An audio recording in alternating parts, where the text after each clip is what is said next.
Tollywood star hero Janasena అధినేత power star Pawan Kalyan గారు ప్రస్తుతం ఆంధ్రప్రదేశ్ రాష్ట్ర డిప్యూటీ సీఎంగా రాణిస్తూ ప్రజలు మన్ననలు పొందుతున్న విషయం మనకందరికీ తెలిసిందే. ముఖ్యంగా ఆంధ్రప్రదేశ్లోని పల్లెల అభివృద్ధికి కృషి చేస్తున్నారు పవన్ కళ్యాణ్ గారు. ఇకపోతే డిప్యూటీ సీఎం పదవిని దక్కించుకున్నారు. ఏదో పదవి దక్కడంతో సంతృప్తి పడే రకం కాదు పవన్ కళ్యాణ్ గారు. తన చేతికి చిక్కిన పదవిని, అధికారాన్ని సద్వినియోగం చేసుకోవడంతో పాటుగా తద్వారా ప్రజలకు ఎంతో మేలు జరగాలన్నది ఆయన లక్ష్యం. ఇదే మాటను ఆయన పదే పదే చెబుతూనే ఉంటారు. అలా వేదికల మీద చెప్పడంతోనే ఆగని పవన్ దానిని కార్యరూపంలోనూ చూపిస్తూ ఉన్నారు. ఫలితాలు రాబడుతున్నారు కూడా. ఇలా ప్రజలు మన్ననలు పొందుతున్నారు పవన్ కళ్యాణ్ గారు.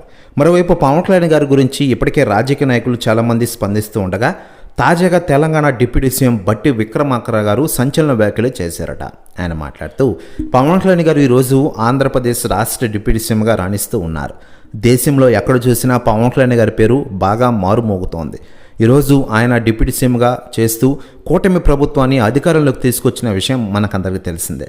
కేవలం డిప్యూటీ సీఎంగానే కాకుండా సీఎంగా చేసే అధికారం ఆయనకు ఉంది అంటూ సంచలన వ్యాఖ్యలు చేశారట బట్టి విక్రమార్క. ప్రస్తుతం ఈ న్యూస్ కూడా తెగ వైరల్ అవుతోంది ఆంధ్రప్రదేశ్ రాష్ట్ర రాజకీయాల్లో. మరోవైపు పవన్ కళ్యాణ్ గారి విషయానికి వస్తే ప్రస్తుతం ఆయన వరుస సినిమాలతో కూడా నటిస్తూ ఫుల్ బిజీగా ఉన్నారు. హరిహర వీరమల సినిమాతో ఫుల్ బిజీగా ఉన్నారు పవర్ స్టార్ పవన్ కళ్యాణ్.